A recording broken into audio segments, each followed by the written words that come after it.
अस्सलामुअलैकुम साथियों, आज मैं फिर आपकी खिदमत में हाजिर हूँ। आज का क्वेश्चन है दिसंबर 2019 का पेपर वन का जो 106 से 120 तक क्वेश्चन है वो मैं आपको कराऊंगा और इसको मैं समझाऊंगा। बाकी इससे जो पहले वाला है 100 आपको 91 से 105 तक आपको ये पीडीएफ नीचे लिंक में मिल जाएगा, आप वहाँ से इसको सॉल्व कर सकते हैं। तो चलिए बिना ताखिर किए हुए क्वेश्चन की तरफ। क्वेश्चन में दिया है, पहले हिदायत है, हिदायत को पढ़ लेते हैं कि नीचे दिए हुए मुतबादिल यानी नीचे दिए हुए सवाल को पढ़िए और दिए गए मुतबादिल में से एक मुनासिब तरीन मुतबादिल का इंतखाब कीजिए। तो चलिए क्वेश्चन को पढ़ते हैं बिना ताखिर किए हुए। क्वेश्चन है, मादरी ज़बान पर मबनी यानी मादरी ज़बान पर मबनी कसीर लिसानियत क्या है। ठीक है, यानी मादरी ज़बान मतलब आपका जो मदर टंग है, जो घर का भाषा है, उस पर जो है आधारित जो कसीर लिसानियत क्या है। इसका जो ऑप्शन है वो है सिर्फ मादरी ज़बान की आमोजश। दोस्तों, जब सिर्फ मादरी ज़बान पर आमोजश होगा तो ये ऑप्शन बिल्कुल गलत हो जाएगा, कट जाएगा। ठीक है, अगला ऑप्शन है मादरी ज़बान के ज़रिए आमोजश। ठीक है, इसको थोड़ा सा ठीक लग रहा है तो इसको पेंडिंग रखते हैं और आगे देखते हैं कि इससे बेहतर ऑप्शन मिल रहा है हमको या नहीं मिल रहा है, वो देख लेते हैं। तीसरा में है कि पहले मादरी ज़बान यानी पहले मादरी फिर मस्जिद फिर जो नया ज़बान है उनकी आमोजश। पहले मादरी ज़बान को बढ़िया से उसको बोला जाए, ठीक है, उसके बाद फिर दूसरा ज़बान को उसको सिखाया जाए। ठीक है, उसके बाद चौथा में है कि बहुत सी ज़बानों और गैर मुल्की ज़बानों की मादरी ज़बान के तौर पर आमोजश। तो चौथा भी कट जाएगा आपका। और इसका जो तीसरा ऑप्शन है, ठीक है, ये तीसरा हमको सही लग रहा है, इसलिए कि मादरी ज़बान जब स्कूल में बच्चा आता है तो वो मादरी ज़बान भी वो सिर्फ बोलता है लेकिन बहुत बढ़िया से वो जो है उसको संप्रेषण नहीं कर पाता है, नहीं बोल पाता है। तो सबसे पहले मादरी ज़बान को उसको सही से बोलना होगा। ठीक है, तो मादरी ज़बान को पहले बढ़िया से सीखेगा, उसके बाद ही फिर मस्जिद ज़बानों की जो है आमोजस जो है बेहतर होगा। ठीक है, तो इसमें जो है ऑप्शन थ्री बिल्कुल सही है। 107 में दिया गया है, स्कूल की तालीमी पॉलिसी में ज़बान जानी जाती है। ऑप्शन है कसीर लिसानी तालीम, ऑप्शन टू है तालीम में ज़बान, और ऑप्शन थ्री में है मादरी ज़बान पर मबनी कसीर लिसानियत, और ऑप्शन फोर में है सह लिसानी फार्मूले। ठीक है, फार्मूला। तो इसके अनुसार आपको पता होगा कि स्कूल की तालीमी पॉलिसी जो है कोठारी कमीशन के तहत जो ये है तालीमी पॉलिसी जो है ज़बान सह लिसानी फार्मूले के नाम से जानी जाती है। कितना सह लिसानी यानी त्रिभाषी, इसका सह लिसानी है ये त्रिभाषी फार्मूले के नाम से जानी जाती है। ठीक है, और इसमें जो है हिंदुस्तान में जो है तालीमी कमीशन जो है जैसे 1964 से 1966 मकबूल तौर पर कोठारी कमीशन जाना जाता है, जो कि मुल्क के तालीमी शाबे में तमाम पहलुओं की जांच के लिए एक मुश्तरका कमीशन था। यह यूनिवर्सिटी ग्रांड कमीशन में चेयरमैन दौलत सिंह कोठारी, ये नाम आप याद रखिएगा, दौलत सिंह कोठारी। कौन? कोठारी कमीशन दौलत सिंह कोठारी, ठीक है, के तहत कायम किया गया था। बस ये इसको याद रखना है। ये ऑप्शन बिल्कुल आपको सही है। तो इसका जो है आपका चार बिल्कुल सही है, सह लिसानी फार्मूला। ठीक है, चलिए अगला क्वेश्चन देख लेते हैं। अगला क्वेश्चन में है 108 में कुल जुबान की नज़रिए से मुराद, कुल जुबान की नज़रिए से मुराद ऑप्शन है एक मफरूज़ा के आमुज़गार पहले हरूफ और आवाज़ फिर लफ्ज़ फ़िक्रों और फिर जुमलों के तवस से ज़बान सीखते हैं। ऑप्शन टू में है एक मफरूज़ा के आमुज़गार, एक मफरूज़ा के आमुज़गार ज़बान के आमोजस ज़बान के मुख्तलिफ़ इकाइयों और छोटी इकाइयों जैसे आवाज़ हरूफ वगैरह को समझने से करते हैं। और ऑप्शन थ्री में है कि एक मफरूज़ा की ज़बान की आमोजस सबसे छोटी इकाई हरूफ तहजी से शुरू होती है। और ऑप्शन फोर में है एक मफरूज़ा की तमाम ज़बानें एक ही तरीके से सीखी जाती है। तो एक मफरूज़ा की तमाम ज़बानें जो है एक ही तरीक़ा से बिल्कुल नहीं सीखी जाती है। मफरूज़ा मतलब मान्यता होता है, एक मान्यता की तमाम ज़बानें जो है एक ही मतलब तरीके से सीखी जाती है। तो ये बिल्कुल गलत है। ठीक है, ऑप्शन फोर इसका गलत हो गया। उसके बाद ऑप्शन थ्री में है कि एक मफरूज़ा की ज़बान की आमुजत सबसे छोटी इकाई हरूफ है, यहाँ पे क्या दिया, हरूफ तहजी, हरूफ तहजी से शुरू होती है। तो ये भी गलत हो जाएगा, इसलिए हरूफ तहजी से शुरू नहीं होता है। और इसमें ऑप्शन टू में है, इसको एनालिसिस कर लीजिए आपके, एक मफरूजा के आमुज़गार, ठीक है, कि ज़बान की आमोज़ ज़बान के मुख्तलिफ़ इकाइयों, ठीक है, मुख्तलिफ़ इकाइयों की और छोटी इकाइयों जैसे आवाज़ और फिर हुर्फ। ठीक है, और फिर हुर्फ। और जब ज़बान सीखने का जो आप जानते हैं, पहले क्या है, सुनना, उसके बाद बोलना, फिर पढ़ना, फिर लिखना, ये 4 चीज़ जो है आपको याद है। तो यहाँ पे क्या आया, आवाज़। आवाज़ अगर वो सुन रहा है फिर बोल रहा है, ठीक है, यहाँ पे 2 इसमें आ गया आपका। उसके बाद फिर हुरूफ, हुरूफ में वो पढ़ रहा है, लिख रहा है वगैरह को समझने से करते हैं। तो इसका ऑप्शन 2 बिल्कुल हमको सही लग रहा है। और ऑप्शन 1 में है कि एक मफरूज या आमुज़गर पहले हुरूफ और आवाज़, ये आपको मिल नहीं रहा है, इसलिए कि पहले हुरूफ तो नहीं, पहले आवाज़ से स्टार्टिंग होता है। ज़बान का जो नज़रिया है वो मतलब सीखने का जो ये होता है वो आवाज़ से स्टार्ट होता है। तो इसका जो ऑप्शन 2 है वो बिल्कुल सही है, ठीक है। 108 का 2 ऑप्शन बिल्कुल सही है। चलिए अगला क्वेश्चन देख लेते हैं। अगला क्वेश्चन है 109 में, 109 में दिया गया है कि ज़बान की तदरीस का रवैया कौन सा रवैया याद करने को ज़बान की आमुजश का एक अंसर तस्लीम करता है। अब जो है ज़बान की जो ये है तदरीस का जो रवैया है, अधिगम का जो रवैया है, जो मतलब तरीका है, वो कौन सा जो इसका जो मतलब तरीका है जो याद करने पर क्या करता है, ज़ोर देता है, तस्लीम करता है, ठीक है। तो इसमें देख लेते हैं, साख्तियाती रवैया, कवाइद के एज़्ज़ा के तर्जुमे का रवैया, और तीसरा में है तरसीली रवैया, और चौथा में कुल जिस्मानी रद्द अमल।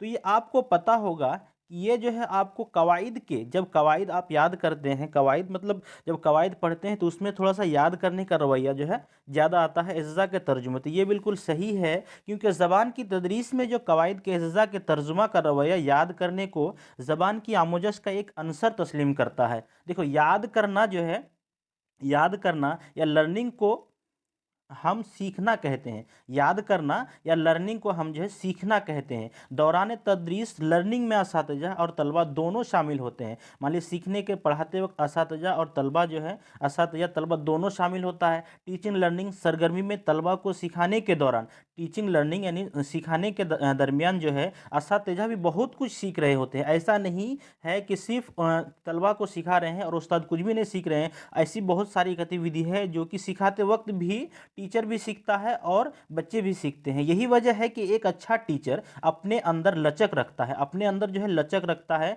जो है ना। एक अच्छा टीचर वही होता है जो कि अपने अंदर जो है बहुत लचक रखता है, ठीक है। कभी भी वो जो है अपने आप पर अटक नहीं, वो सीखने की प्रक्रिया को जो हमेशा जारी रखता है, और वो ये नहीं मानता है कि हम जो है सीखना बंद कर दिए, जिससे वो हमेशा सीखने का अमल जारी रखता है, अपने अंदर लचक रखता है, और वो हमेशा जो सीखने का अमल जो है वो जारी रखता है। तो इसका जो 2 ऑप्शन है वो बिल्कुल सही है। चलिए अगला क्वेश्चन देख लेते हैं। 110 में, 110 में है कि काव्या एक ज़बान, यानी काव्या जो है किसी नाम है, काव्या ज़बान की उस्ताद है, ठीक है, भाषा का उस्ताद है। वह आमुज़गारों से मौजू की मुनासिबत से अल्फाज ढूंढने और ऐसे अल्फाज बताने के लिए कहती है जो दूसरे लफ्ज़ों के पहले या बाद में जोड़े जा सकते हैं।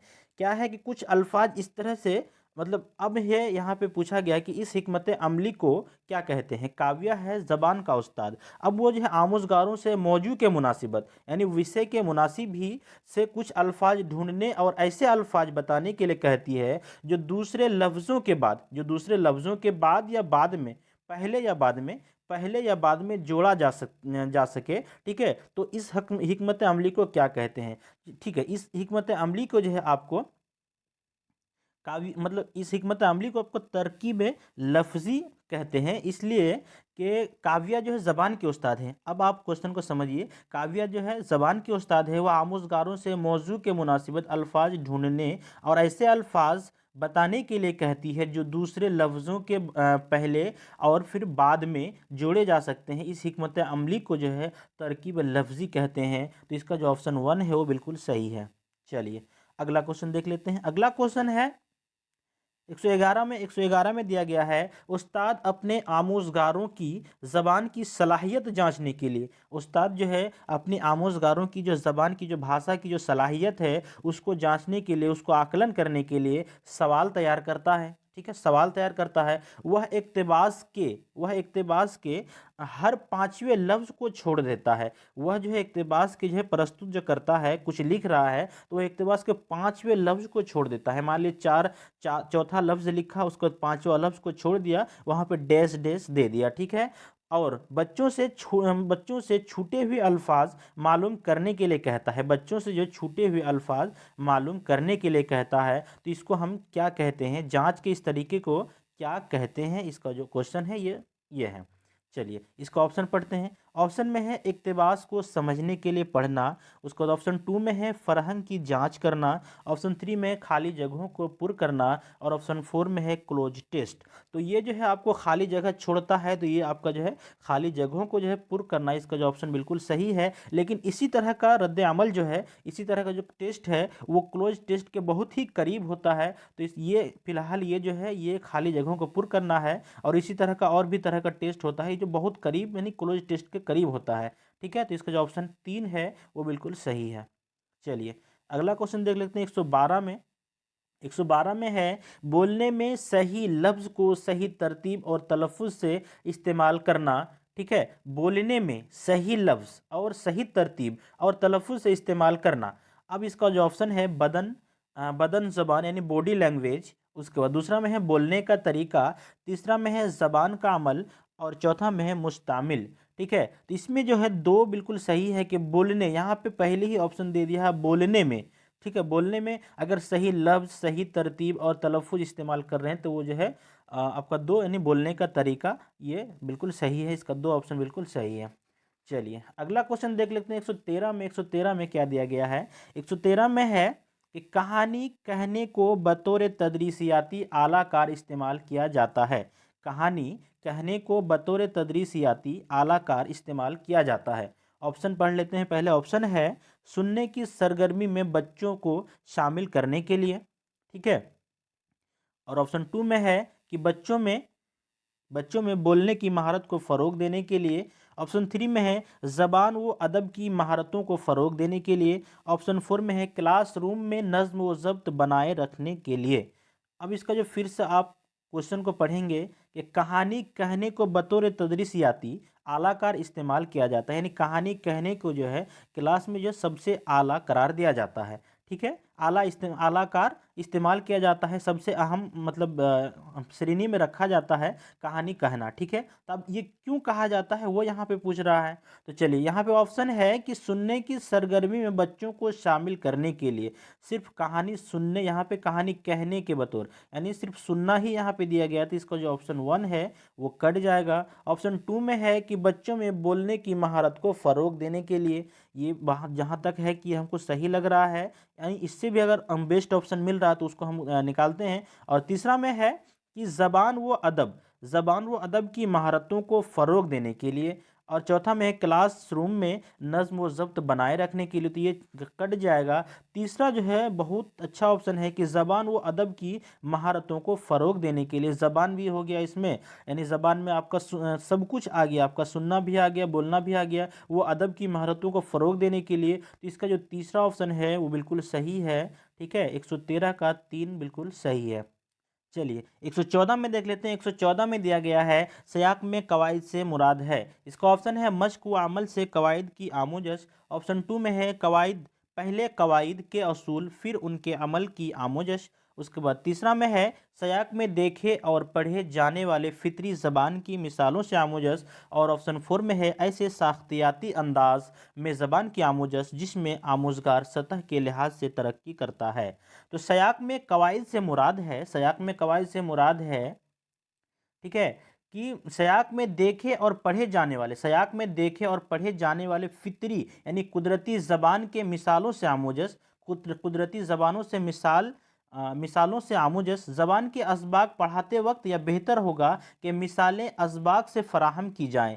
इस तरह नस्र के असबाक पढ़ते वक्त ग्रामर की तदरीस भी हो सकती है। दरअसल ज़बान के तवस्त से कवायद पढ़ाना बेहतर तरीक़ा तदरीस है। ठीक है, यहाँ पे क्या पूछा गया है कि मिसाल के तौर पर सयाक मतलब संदर्भ होता है, और कवायद मतलब जो होता है वो आपका ग्रामर होता है। यानी इसका जो मिसाल है कि सयाक में देखे और पढ़े जाने वाले, सयाक मतलब मजमून होता है कि यानी कवायद में जो मजमून है, ठीक है, ये जो है मजमून में देखे और पढ़े जाने वाले फितरी कुदरती ज़बान कुदरती ज़बान की मिसालों से आमोजस। ठीक है, मान लीजिए कोई फ़ितरी ज़बान यानी कोई आप कवायद पढ़ा रहे हैं, तो उसको जो है आपको पढ़े जाने वाले फ़ितरी ज़बान जो पढ़ा गया है, उसी ज़बान में जो जानते हैं उसी ज़बान से आपको मिसाल दिया जाए, तभी आपको जो है कवायद आपको जो है ज़्यादा समझ में आता है। और उसी से आपको जो है ज़िंदगी से मिसाल दिया जाए, तब उसमें जो आपको ज़्यादा समझ में आता है। तो इसका जो ऑप्शन 3 है वो बिल्कुल सही है, कि जो है दरअसल जो है ये असबाक पढ़ते वक्त ग्रामर की तदरीस में सही आता है, कि इस तरह जो है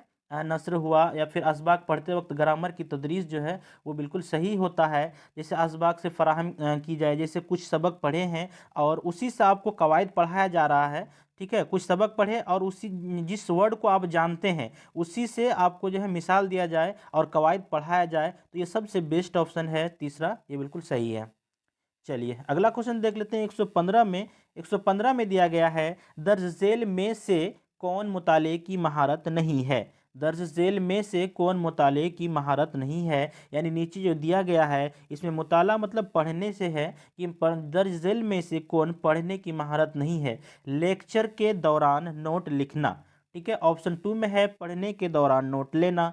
ऑप्शन 3 में है तहकीक का खाका तैयार करना। और ऑप्शन 4 में है किसी प्रोग्राम का एजेंडा तहरीर करना। ठीक है, तो इसमें जो है आपको जो है पढ़ने से मुताला है, तो लेक्चर के दौरान नोट लेना। लेक्चर के दौरान अगर नोट ले रहे हैं या तो लिख रहे हैं, तो आप जो है किसी चीज़ का मतलब तैयारी कर रहे हैं, तो उसमें बाज़ाब्ता है कि आप पढ़ रहे हैं। तो इसका जो ऑप्शन 1 है वो महारत मतलब सही है। और यहाँ पे क्या पूछा है, नेगेटिव निकालना है आपको, तो ये बिल्कुल सही है। और दूसरा में है पढ़ने के दौरान नोट लेना, तो इसमें पढ़ ही रहे हैं आप। और तीसरा में है तहकीक का खाका तैयार करना, तो इसका भी आप सही है कि तहकीक का खाका तैयार करें, तो उसमें भी आप लिख रहे हैं, पढ़ रहे हैं। और उसमें जो है चौथा में है किसी प्रोग्राम का एजेंडा तहरीर करना। किसी प्रोग्राम का एजेंडा तहरीर करना, ये जो है मुताले की महारत में नहीं आता है, तो इसका ऑप्शन 4 बिल्कुल सही है। चलिए अगला क्वेश्चन देख लेते हैं। अगला क्वेश्चन 116 में। 116 में दिया गया है, दरसी किताबों के मुसन्नफीन हमेशा नसरी इक्तिसाब में इक्तबास में। ठीक है, दरसी किताबों के मुसन्नफीन जो उसका जो मुसन्निफ होता है वो हमेशा जो है नसरी किताब यानी गद्य प्रस्तुत जब करता है, जब नज्म करता है या बयानिया को और असली तहरीरों को अपनी किताबों में क्यों शामिल करता है। ठीक है, जब वो नज्म लिखता है या फिर गद्य लिखता है, तो इस तरह जब बयानिया को जो है और असली और तस्वीरों तहरीरों को अपनी किताबों में क्यों शामिल करता है। ठीक है, तस्वीर को हो या फिर तहरीरों को जो है वो अपनी किताब में शामिल क्यों करता है। इसका जो ऑप्शन है वह मस्तन और फितरी ज़बान में होती है। और ऑप्शन 2 में है दरसी किताबों के मुसन्निफिन उन्हें पसंद करते हैं। वो अपने ही फ़ायदा के लिए अगर वो अपने पसंद करते हैं और इसे दे रहा है, तो ये गलत हो जाएगा, इसलिए कि उसका पसंद यहाँ पे नहीं चलेगा। जो दूसरे को फ़ायदा पहुँचाए वो यहाँ पे देना ही बेहतर है। तो तीसरा में है कि वह मश्क तैयार करने में माऊन होती है। ये भी गलत है कि माऊन सहायता मश्क तैयार करने में माऊन होती है। चौथा में है कि वह मुताले के लिए मौजू होती है। ठीक है, तो ये भी गलत है। अब यहाँ पे देखिए, वह मस्तंद, मस्तंद मतलब विश्वसनीय होता है। ठीक है, वह मस्तंद वह विश्वसनीय और फितरी ज़बान में होती है। वह मस्तंद और फितरी ज़बान यानी प्राकृतिक ज़बान में होती है। कहानी जो है बच्चे की जो तदरीसी किताब है उसमें जो है बहुत ही कहानी जैसे कहानी है बयानिया को जो है वो जो है फितरी मस्तन और फितरी यानी विश्वसनीय और प्राकृतिक ज़बान में होती है, इसीलिए जो है वो बहुत ही अच्छा है। तो इसके लिए इसका ऑप्शन 1 बिल्कुल सही है।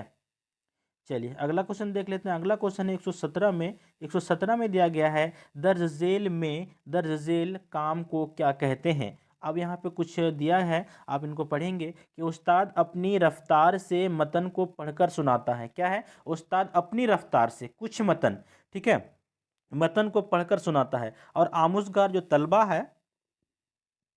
तलबा है आमुज़गार ग्रुप में जल्दी जल्दी कुछ निकात लिखते हैं। क्या लिखते हैं, कुछ निकात लिखते हैं। ठीक है, जल्दी जल्दी कुछ निकात लिखते हैं। निकात का मतलब सलाह होता है, तो वो जल्दी जल्दी कुछ जो है सलाह लिखते हैं, निकात लिखते हैं। फिर बाद में मतन की दोबारा तश्कील करते हैं। मतन में जो है दोबारा फिर उसको जो है गठन करते हैं, मतन की दोबारा जो है तश्कील करते हैं। तो इसको क्या कहा जाता है। इसका जो है ऑप्शन है एमला।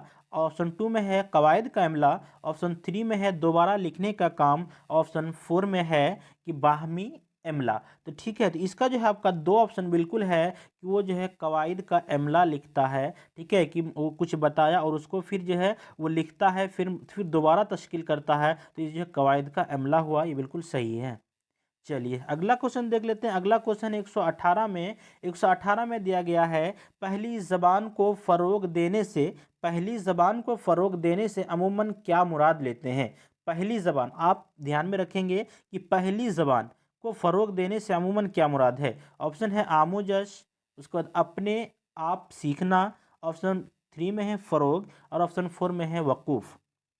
अब बताइए पहली ज़बान जो है से मुराद यानी फ़रोग देने से, पदोन्नति करने से, यानी उसको जो लेता है सीखता है बच्चा, तो उसका अमूमन क्या मुराद लेता है। ठीक है, क्या मुराद लेते हैं, तो इसका जो है आमोजश नहीं होगा, इसलिए कि पहली ज़बान सीखने में बच्चों को जो है कोई मेहनत नहीं लगती है, इसमें उसको कोई आमोजश नहीं करना पड़ता है, सीखना नहीं पड़ता है, वो जो है अपने आप सीखता है। पहली ज़बान जो है बच्चा जो है घर में ही सीखता है और बिना मेहनत किए हुए सीखता है, और उसी से उसका जो है इसीलिए उसको जो है अपने आप सीखना कहते हैं। तो इसका जो ऑप्शन 2 है वो बिल्कुल सही है कि बच्चा जो है पहली ज़बान जो है अपने आप सीखता है। ठीक है, तो इसीलिए जो है उसको जो है मादरी ज़बान कहते हैं, और मादरी ज़बान से बच्चे का जो है जज्बाती ताल्लुक़ होता है। तो इसका जो ऑप्शन 2 है वो बिल्कुल सही है। चलिए अगला क्वेश्चन देख लेते हैं। 119 में दिया गया है कि पहली जमात के उस्ताद के क्लास में, पहली जमात यानी पहली क्लास के उस्ताद, पहली जमात के उस्ताद, ठीक है, पहली जमात के उस्ताद के क्लास में मुख्तलिफ मादरी ज़बान बोलने वाले बच्चे हैं।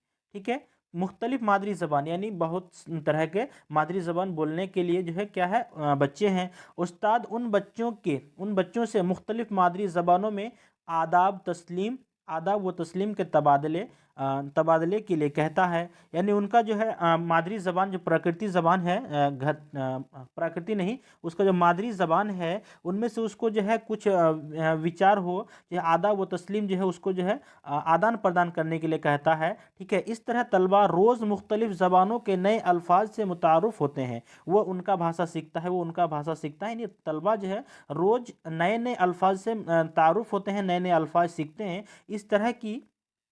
इस तरह की यहाँ पे इस तरह उस्ताद क्या हिकमत अमली इख्तियार करता है। यहाँ पे क्या है कि इस तरह जो करता है तो उस्ताद क्या हिकमत अमली इख्तियार करता है। यहाँ पे है कसीर लिसानियत बतौर माखुज, और ऑप्शन 2 में है बहुत सी ज़बानें जानना, ऑप्शन 3 में है तनु बतौर हिकमत अमली, और ऑप्शन 4 में है यक लिसानियत। तो दोस्तों इसका जो है एक नंबर सही होगा, कसीर लिसानियत बतौर माखुज, ये बिल्कुल सही होगा। इसलिए कि यहाँ पे जो है कसीर लिसानियत यानी बहुभाषिक तौर पर जो है वो जो है स्रोत का एक ज़रिया बन गया। तो इसका जो ऑप्शन 1 है वो बिल्कुल सही है। चलिए अगला क्वेश्चन देख लेते हैं। 120 में दिया गया है, दर्ज झेल में से कौन आमूज़गारों को ज़बान से मुतारुफ़ कराने का मिसाली तरीका नहीं है। ये नेगेटिव सवाल है, और जब भी नेगेटिव सवाल आएगा तो वहाँ पे आप लोग ज़्यादा ध्यान दीजिएगा। दर्ज झेल नीचे कुछ दिए गए हैं, उनमें से आमूज़गारों को ज़बान से मुतारुफ़ यानी ज़बान से ताल्लुक़ मतलब तारुफ़ कराने का जो मिसाली तरीका है वो उसमें से नहीं है। यहाँ पे है कि नज़्म और गाने। ठीक है, नज़्म और गाने, यहाँ पे है नज़्म और गाने, तो ये जो है ज़बान से ये मुतारुफ़ है, इससे ज़बान हम सीखते हैं, तो ये भी बिल्कुल सही है। ठीक है, ऑप्शन 2 में है मुश्तामिल लफ्ज़ और छोटे जुमले, तो छोटे छोटे जुमले से भी हम ज़बान सीखते हैं, छोटे से बड़े होते हैं, छोटे से बड़े होके आए हैं। ठीक है, तो ये भी सही है। उसके बाद बोलने और सुनने तीसरा में है, तीसरा को अभी रखते हैं पेंडिंग, चौथा को काट देते हैं पहले कि बोलने और सुनने में शिरकत, तो ये भी बिल्कुल सही है। बोलने और सुनने में भी हम ज़बान सीखते हैं, तारुफ़ करते हैं इससे भी, तो इसका भी ये सही होगा। और तीसरा में है हरूफ तहज़ी के हरूफ की तदरीस से, यानी जो हरूफ तहज़ी के हरूफ की तदरीस से हम ज़बान मतलब से तारुफ़ नहीं होते हैं। ये जो है आपका कवायद का जो है ज़रिया हो गया ये, तो इससे हम ज़बान से तारुफ़ नहीं होते हैं। तो इसका जो 3 ऑप्शन है वो बिल्कुल सही है। तो दोस्तों आपको ये वीडियो कैसी लगी, अच्छी लगी तो प्लीज़ लाइक करें और शेयर करें, और मेरे चैनल को सब्सक्राइब करें ताकि मैं इसी तरह आगे और वीडियो ला सकूँ। तब तक के लिए शुक्रिया। अस्सलामु अलैकुम।